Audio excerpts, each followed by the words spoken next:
ओम शांति। आज हम देखते हैं, हमने यज्ञ में सुना है इंदौर हॉस्टल के बारे में और वहाँ की धारणाएँ, वहाँ के बच्चों के डिसिप्लिन बहुत ही गहराई से हर एक ने ब्राह्मण परिवार ने बहुत अच्छे से सुना है। तो आज उसी इंदौर हॉस्टल की संचालिका बीके शकुंतला दीदी हमारे मध्य हैं। ओम शांति दीदी। ओम शांति। दीदी आज आपसे मिलकर बहुत अच्छा लग रहा है और आज तो नहीं, मैं तो आपको बहुत पुराना दीदी जानती हूँ और आप इंदौर हॉस्टल की संचालिका के रूप से लगभग 30 साल से भी ऊपर आप उसको संचालित कर रही हैं। तो दीदी, इंदौर हॉस्टल के बारे में सभी का, ब्राह्मण परिवार का बहुत ज़्यादा एक रुझाव रहता है क्योंकि बच्चियां तो सबके घरों में होती हैं और आजकल तो है कि जितनी ज़्यादा बेटियों को पढ़ाओ, बेटी बचाओ, तो एक सबके मन में रहता है कि हमारे बच्ची, खास हमारी बेटियां बहुत नाम रोशन करें और बाबा की बन जाए। तो दीदी, ये इंदौर हॉस्टल क्या है? हमारे यज्ञ में इंदौर हॉस्टल शक्ति निकेतन के नाम से जाना जाता है। ये ब्रह्मा कुमारीज का यूथ एम्पावरमेंट सेंटर है, युवा सशक्तिकरण केंद्र है, जहाँ पर आज की युवा कन्याओं को अच्छे संस्कारों से संस्कारित किया जाता है। वहाँ पर आध्यात्मिक शिक्षा दी जाती है और साथ में ये लौकिक पढ़ाई भी पढ़ती है। बहुत अच्छा कि आपने संक्षिप्त में हमें बहुत सारी चीज़ें दीदी बताई। अब इसका संकल्प क्यों आया दीदी? अगर इंदौर हॉस्टल है, शक्ति निकेतन है, युवा शक्ति है, तो इसका संकल्प सिर्फ कुमारियों के लिए क्यों आया? एक्चुअली ब्रह्मा कुमारी संस्थान महिलाओं द्वारा चलाया जाने वाला विश्व का सबसे बड़ा संस्थान है और हमें ऐसी बहनें, ब्रह्मा कुमारी बहनें चाहिए थी जो आध्यात्मिकता से ओत-प्रोत हों, जिनका जीवन सबके सामने एक आदर्श हो। तो भाई जी ओम प्रकाश जी, जो इंदौर ज़ोन के संस्थापक थे, उनको ऐसा संकल्प आया कि कुमारियों को बचपन से ही ऐसी शिक्षा दी जाए जिससे वो चरित्रवान बने, संस्कारवान बने और ईश्वर के प्रति आस्थावान बने और उनकी लाइफ में अनुशासन हो। इस प्रकार का उनका संकल्प था और इसीलिए उन्होंने कहा कि अगर हम इस प्रकार से एक व्यवस्था बनाएँ, जिसमें कि वो यहीं ब्रह्मा कुमारी सेंटर पे ही रहें, यहाँ की ही जो जीवन शैली है, उस बचपन से ही उस जीवन शैली में ढलें और साथ में अपनी पढ़ाई करते हुए, है ना, ज्ञान योग सीखती रहें। दीदी, जैसे आपने हुँ। जीवन शैली की बात करी, हुँ। तो बहुतों के मन में रहता है, जैसे हम जब थे तब कुछ और सिस्टम था, क्योंकि हर बच्चे, पेरेंट्स बहुत बच्चों के लिए कंसर्न होते हैं और बेटियों के लिए खासकर ज़्यादा होते हैं। तो क्या एक्टिविटीज़ चलती हैं? पूरे दिन में बच्चे कैसे एंगेज रहते हैं? स्कूल्स घर में ही होते हैं, हॉस्टल में ही हैं या कहीं उनको बाहर भेजा जाता है? और पूरे दिन की दिनचर्या क्या है? इनकी दिनचर्या प्राचीन गुरुकुल जो शिक्षा पद्धति थी, उसके आधार पर है और डिसिप्लिन तो पूरा ब्रह्मा कुमारीज़ का फ़ॉलो होता है।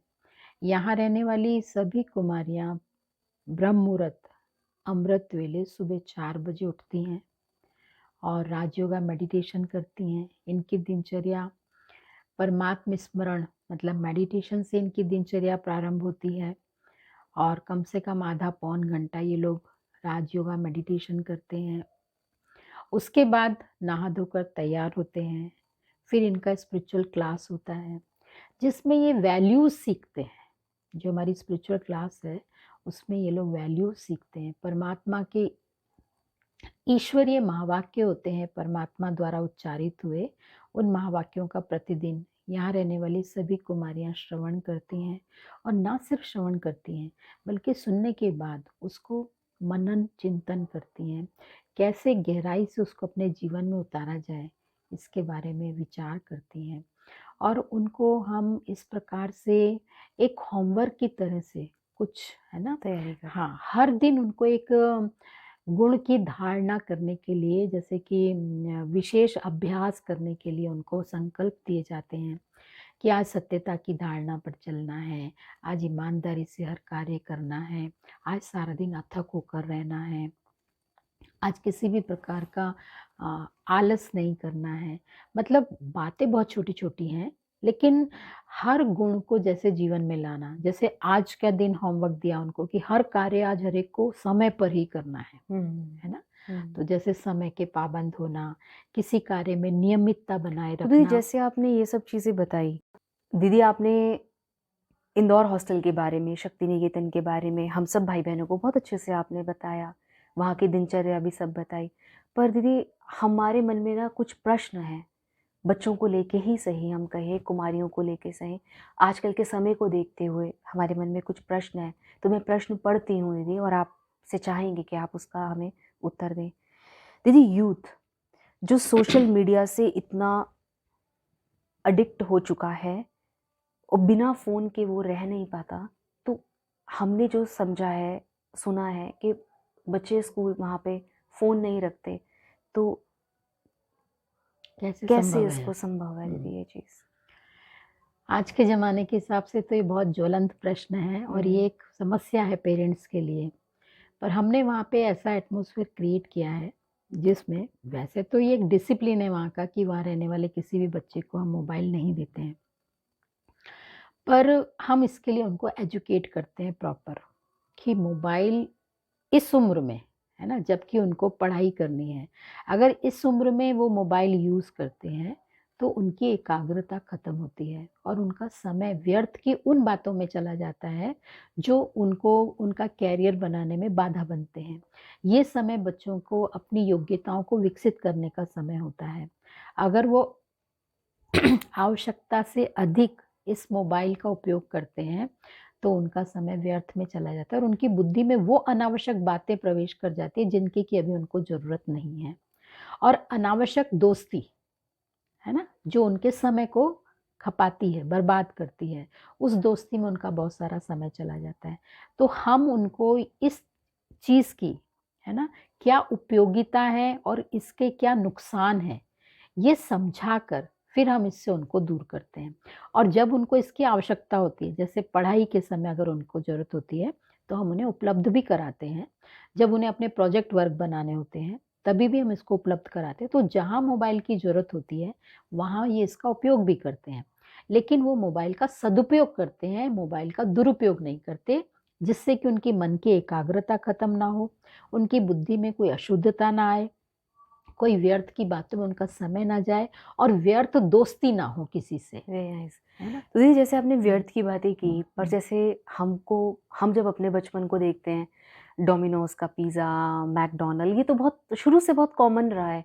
तो बच्चों को तो इस चीज़ की आसक्ति नहीं कहेंगे, बच्चा है तो इच्छा मन तो होती है। करती है दीदी, हुँ, इच्छा तो करता है, उसका एक वो एक चाइल्डहुड एक संस्कार है कहें। हुँ। तो वहाँ पर उनको मिलता है ये सब कुछ? मतलब हाँ उनको ये जी, भरपूरता हाँ जी। होती है उनकी? एक्चुअली जो शक्ति निकेतन अपना ये यूथ एम्पावरमेंट सेंटर है, वहाँ की जो जीवन शैली है उसमें अन्न शुद्धि, इस हुँ, पर भी हम लोग बहुत ध्यान देते हैं क्योंकि आध्यात्म में इस बात को बहुत महत्व दिया जाता है कि जैसा होगा अन्न, वैसा होगा मन। हुँ, तो वहाँ प्रवेश लेने वाली कन्या को हम पहले दिन से ही ये पाठ पढ़ाते हैं कि हमें शुद्ध अन्न का सेवन करना है, जो सात्विक भी हो, शाकाहारी भी हो और योग युक्त भी हो। योग योग युक्त मतलब परमात्मा की याद में बना हुआ भोजन, जिसको हम अगर सरल शब्दों में कहें तो प्रसाद, प्रसाद। है ना? हुँ, परमात्मा की याद में जो बनाया जाता है और परमात्मा को जो प्यार से स्वीकार कराया जाता है,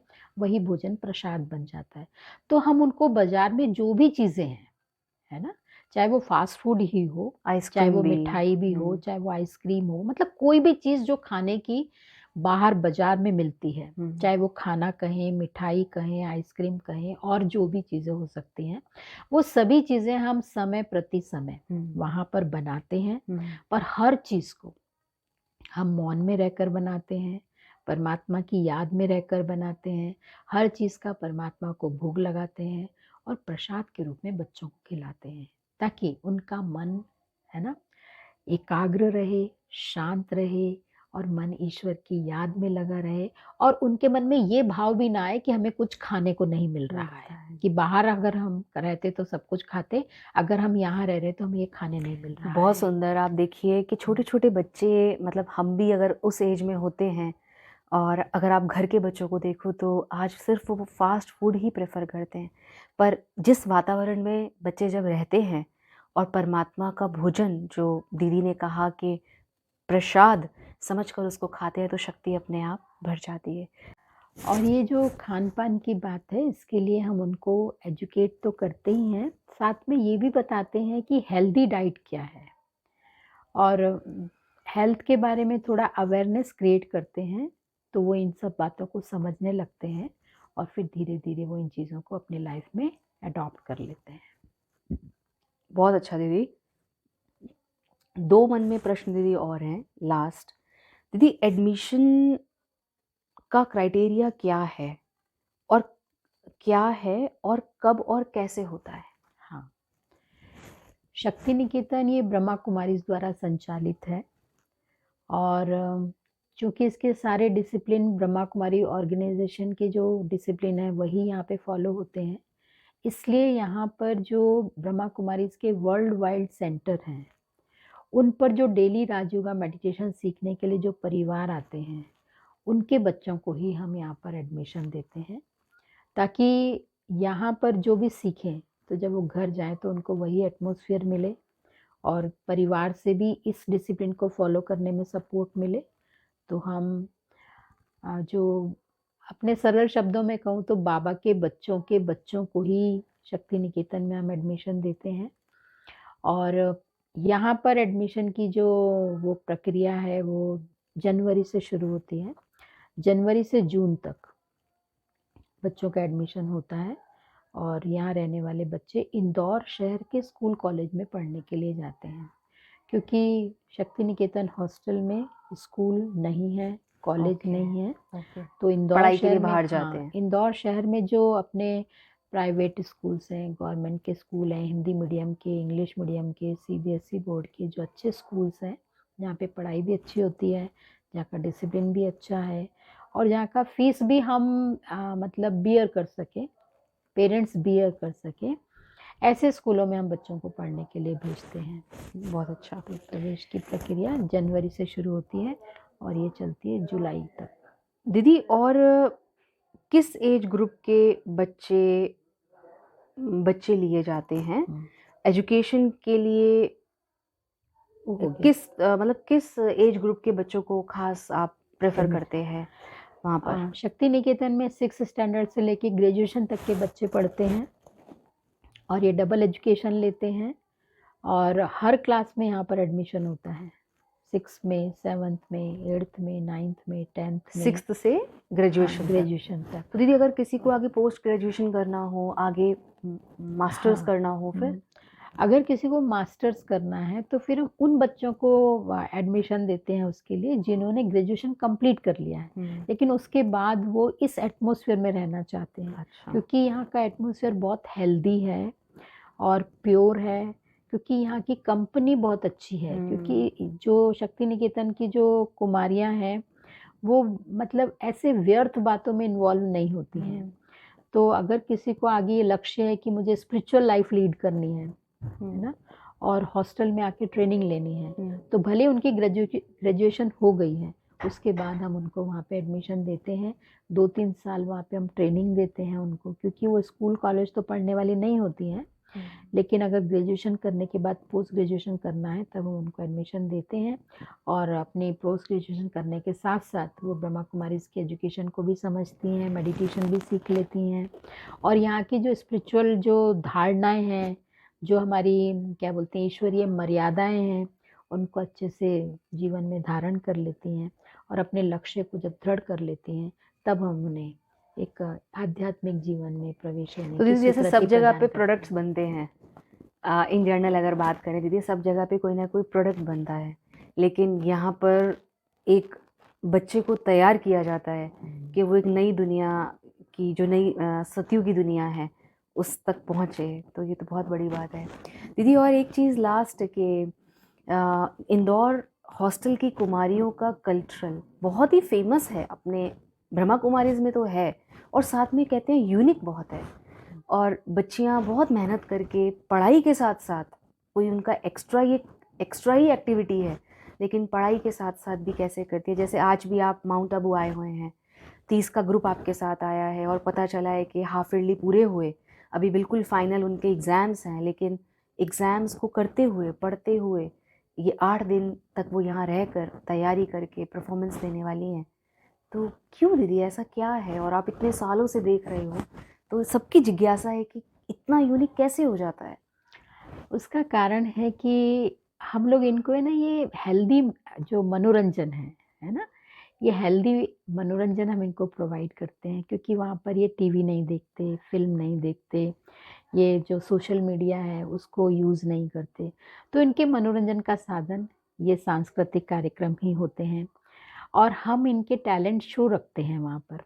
तो हमें पता चलता है किस बच्चे के अंदर क्या प्रतिभा है और हमारी पारखी नज़र रहती है कि बच्चे के अंदर जो प्रतिभा है उसको कैसे निखारा जाए। तो हम बच्चों को टास्क देते हैं, उनको उत्साहित करते हैं, उनको मोटिवेट करते रहते हैं कि आप पढ़ाई जल्दी करो, कम समय में पढ़ाई करो और जो ये इनके पास टाइम बचता है, उस टाइम को हम इनके अंदर छिपी हुई प्रतिभाओं को निखारने में लगाते हैं। हमारा लक्ष्य रहता है कि इनका ऑल राउंड डेवलपमेंट हो। तो कल्चरल एक ऐसा ज़रिया है जिसमें इनके बहुत सारी चीज़ें, है ना? इनका बौद्धिक विकास होता है, इनका शारीरिक विकास होता है, इनका मानसिक विकास होता है क्योंकि हम इनको कल्चरल के माध्यम से बहुत सारी कलाओं में राइट। पारंगत बना लेते हैं। चाहे हम इनको किसी ड्रामा की थीम सोचने को देते हैं, कभी हम इनको कविता लिखने को देते हैं, कभी हम कोई टॉपिक पे इनको गीत लिखने को देते हैं और कभी हम इनको बोलते हैं कि आप कोई नृत्य प्रस्तुत करो, कभी ग्रुप डांस होता है। तो तरह-तरह की विधाओं में जब ये भाग लेते हैं, तो एक तो इनका मनोरंजन भी होता है और दूसरा हमारे पास जो बहनें हैं, वो भी बहुत उत्साहित रहती हैं कि हम बच्चों को कुछ नया-नया सिखाएँ। तो वो अपने आप प्लान करती रहती हैं कि इस बार हम इनको क्या नया सिखाएँ, है ना? और बच्चों को भी सीखने का उत्साह रहता है, क्योंकि हम इनको ये एक क्या बोलते हैं टेम्पटेशन देते हैं कि अगर आप अच्छा परफ़ॉर्मेंस करेंगे तो इससे बाबा की सेवा होगी, मतलब परमात्मा की प्रत्यक्षता होगी। और हमारा लक्ष्य रहता है कि हम इनको जो भी सांस्कृतिक कार्यक्रम कराते हैं, उसके द्वारा ये समाज को, एक सोसाइटी मैसेज दे। को कुछ मैसेज दें, मैसेज है दे। ना? वैल्यूज़ मतलब इनका प्रोग्राम देख के कोई वैल्यूज़ जीवन में आ जाए किसी के, है ना? या कोई ऐसा संदेश जाए जिससे किसी के जीवन में तो दीदी, परिवर्तन आ जाए। हमने ये देखा है कि हुँ, जैसे एक हुँ, बाहरी तौर से जो कल्चर होता है उसमें एक अट्रैक्शन अलग ही ले जाता है, हुँ। लेकिन यहाँ का अट्रैक्शन उस परमात्मा की तरफ ले जाता याद है। ले जाता हाँ, है। ये हाँ, एक हाँ, हाँ। बहुत इम्पोर्टेंट बात और है। हम इनको जब ये कल्चर प्रोग्राम करते हैं तो हम इनको ये भी बोलते हैं कि इस कल्चरल प्रोग्राम में हमें हमारा शो नहीं करना है। हुँ, हमें इस कार्यक्रम के माध्यम से परमात्मा की प्रत्यक्षता करनी है और हुँ, रूहानियत होनी चाहिए, है हुँ, ना? जैसे मतलब ये सांस्कृतिक कार्यक्रम कोई अर्निंग के लिए नहीं हुँ, है ना? ये प्रोफ़ेशन नहीं है इनका। हुँ, ये एंटरटेनमेंट तो है, लेकिन किसी का ऐसा एंटरटेनमेंट है जिससे देखकर उनको उनकी प्रॉब्लम के सॉल्यूशन मिल जाते हैं, हुँ, है ना? हुँ। जीने की एक नई दिशा मिल जाती है। और क्या बोलते हैं सोचने का एक नया ढंग मिल जाता है और ख़ास करके स्पिरिचुअलिटी की तरफ लोगों का रुझान बढ़ता रुझान है। बढ़ता जो भी इनके सांस्कृतिक कार्यक्रम होते हैं, वो आध्यात्मिकता पर ही आधारित होते हैं और समाज के लिए एक संदेश देने का कार्य करते है। हैं। बहुत सुंदर दीदी, आपने बहुत अच्छी मतलब क्योंकि आप खुद हाँ, 30 5 ईयर हो 5 गए ईयर हैं। से हुँ। वहाँ पर रह रहे हैं और बच्चों के साथ आपका एक, जैसे जो मैंने आपको बचपन से दीदी देखा है, जब से मैंने अपने होश सँभाले हैं, कि बच्चों के साथ अब बच्चे बनते हैं, फिर जब बड़े हो जाते हैं वो, फिर उनके साथ बड़े जैसा व्यवहार करना पड़ता है, उनको समझना पड़ता है। तो अप एंड डाउन तो बच्चों के होते हैं, मूड स्विंग्स भी होते हैं। तो आप देखिए कि किस तरह से शकुंतला दीदी इतने लंबे समय से वहाँ पर बच्चों के साथ रह के अपने आप को बहुत ही सिंपल, लेकिन अगर आप देखेंगे खुद की दीदी की एजुकेशन, तो आप भी बहुत अच्छे एजुकेशनिस्ट थे। आप टीचर थे और आप टॉपर थे, और अपनी पढ़ाई को छोड़ के नहीं, अपनी पढ़ाई पूरी करके, लेकिन परमात्मा की और आपने अपना जीवन लगाया और आज कितने ही बच्चों का, कन्याओं का जीवन दीदी आज संवार रहे हैं। तो थैंक यू दीदी, आपने बहुत सारी चीज़ें हमारे भाई बहनों को क्लियर की, और आशा है कि इसको और सुनने के बाद और भी बीके भाई बहनों की बच्चियाँ इंदौर हॉस्टल में आपके पास आएँ। अपने ओम हॉस्टल से शांति। करीब 600 650 बहनें पढ़कर ब्रह्मा कुमारी संस्थान में as a BK Brahma Kumari, समर्पित ब्रह्मा कुमारी की तरह से अपनी सेवाएँ दे रही हैं, समर्पित रूप आप से। दीदी यही है कि अगर मैं सामने आज बैठी हूँ तो मैं खुद भी यही कहना चाहती हूँ कि हमने खुद 5 साल वहाँ पर पढ़ाई की, उसके बाद हालाँकि बाहर एजुकेशन और ली, लेकिन आज 16 साल से समर्पित रूप से हम दिल्ली में ओआरसी में अपनी सेवाएँ दे रहे हैं और दीदी हमारी टीचर हैं, तो बहुत खुशी होती है दीदी। ये तो सिर्फ़ आज मेरा एक अनुभव है, ऐसी कितनी बहनें हैं जिनका आपने जीवन संवारा है। परमात्मा तो दीदी ऑब्वियसली परमात्मा ही है जिसने हमारी बागडोर को पकड़ा है, लेकिन माध्यम तो कोई ना कोई टीचर बनती ज़रूर, ही ज़रूर। है। आप लोगों को उनके देख के हमें भी बहुत गर्व का अनुभव होता है ना? थैंक हम भी प्राउड फ़ील करते हैं। जो भी कुमारियाँ यहाँ से निकली हैं और ईश्वरीय सेवाएँ कर रही हैं, परमात्मा को प्रत्यक्ष कर रही हैं अपने चेहरे और चलन से, उनको देखकर हमें भी बहुत गर्व की महसूसता होती है। तो दीदी ऐसे ही हम चाहेंगे आप नई-नई बातें हमारे सामने लेकर आते रहें और हम आपके साथ ऐसे ही रूबरू होते रहें। ओम शांति। ओम शांति।